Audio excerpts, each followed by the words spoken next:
रायगढ़ जिला बनने के बाद जिले में पहली बार दोनों विधानसभा में प्रत्याशी घोषित हो गए हैं। वहीं आपको बताते चले कि विलायगढ़ से कांग्रेस ने संसदीय सचिव और विधायक चंद्रदेव राय का टिकट भी काटकर पहली बार महिला प्रत्याशी कविता प्राण लहरे पर भरोसा जताया है। तो वहीं आपको बताते चले कि बीजेपी ने दिनेश जांगड़े और बसपा ने श्याम टंडन पर भरोसा जताया है। तीनों ही प्रत्याशियों से हमारे संवाददाता ने खास बातचीत की, जिसमें उम्मीदवारों ने चुनाव को लेकर चर्चा भी की।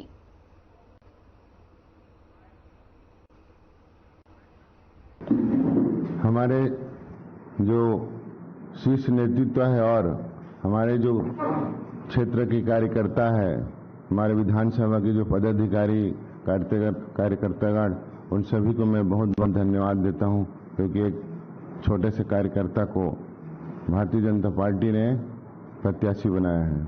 किन मुद्दों को जो है लेकर के जनताओं के बीच में जा रहे हैं वोट मांगने? मुद्दाएं तो बहुत ज्यादा है। आप जान रहे हो कि पिछली जो कांग्रेस की सरकार है वो पूरा भ्रष्टाचारी है, विकास बिल्कुल भी नहीं हुआ है। और जो वादा किए थे, 36 वादा किए थे, उसमें एक भी वादा पूरा नहीं हुआ है। मुद्दा तो अनेकों हैं, चाहे आप शराबबंदी की बात करो, चाहे आप बिजली बिल हाफ बोले थे, तो बिजली बिल हाफ तो हुआ नहीं, हाफ हो गया है। और घोटाला, जो कोयला घोटाला है, रेत घोटाला है, आपका चावल घोटाला है, गौठान घोटाला है, पीएससी घोटाला है। मुद्दे बहुत हैं। कांग्रेस के पास अभी चुनाव लड़ने का कोई विकल्प नहीं है। कांग्रेस द्वारा जो है आप ही के यहाँ से एक प्रत्याशी बनाया गया है, इसको किस प्रकार से देखते हैं?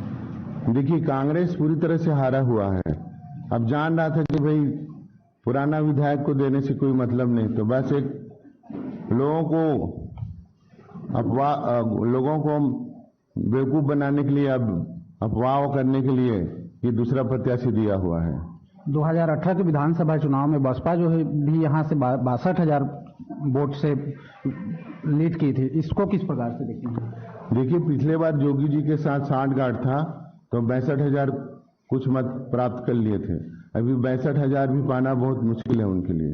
सबसे पहले तो हाईकमान ने धन्यवाद दिया, और धन्यवाद दिया छत्तीसगढ़ के मुखिया माननीय भूपेश बघेल जी ला, धन्यवाद दिया छत्तीसगढ़ के उप मुख्यमंत्री टीएस बाबा जी ला, छत्तीसगढ़ के प्रभारी कुमारी शैलजा दीदी ला, छत्तीसगढ़ के हर मुखिया मन ला, और मैं धन्यवाद दिया मोर बिलाईगढ़ विधानसभा के सब जनता मन ला, जे एक गरीब घर के बेटी के नाम ला दिल्ली तक पहुंचे से, और हमार राष्ट्रीय पार्टी कांग्रेस पार्टी से मोला प्रत्याशी घोषित करी से, तेकर लिए मैं धन्यवाद दिहा। हमार पार्टी एक गरीब के ऊपर विश्वास जता है, और बिलाईगढ़ विधानसभा में पहली बार एक महिला के ऊपर विश्वास जता है। तो मैं वचन देवा था हमार कांग्रेस पार्टी ला जिस विश्वास और आशा के साथ मोला प्रत्याशी बना है, वो मैं खरा उतर के दिखा।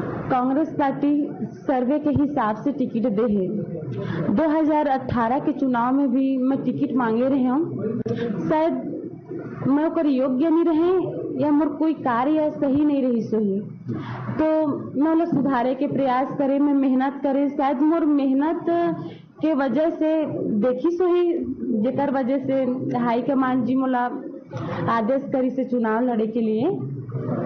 आप ही के यहाँ से एक और राष्ट्रीय पार्टी द्वारा प्रत्याशी घोषित किया गया है, इसको कैसे देखते हैं? मैं तो वही कहना चाहिए भैया, हमार कांग्रेस पार्टी सर्वे के हिसाब से ही टिकट दे हवाए। हमार भाजपा से दिनेश लाल जी यहाँ पर प्रत्याशी बने हैं। मोर घर के बगल घर है, ओकर घर है, वो एक गांव के बेटा है, अब मैं गांव के बहू हूँ, और दिनेश लाल जी तो कभी गांव में रहे नहीं, और एक गांव में मैं बहू नहीं, मैं बेटी बन के सबके फर्ज अदा करता, सबकी सेवा करता हूँ। एक गांव में बहू कम बेटी ज्यादा मानते।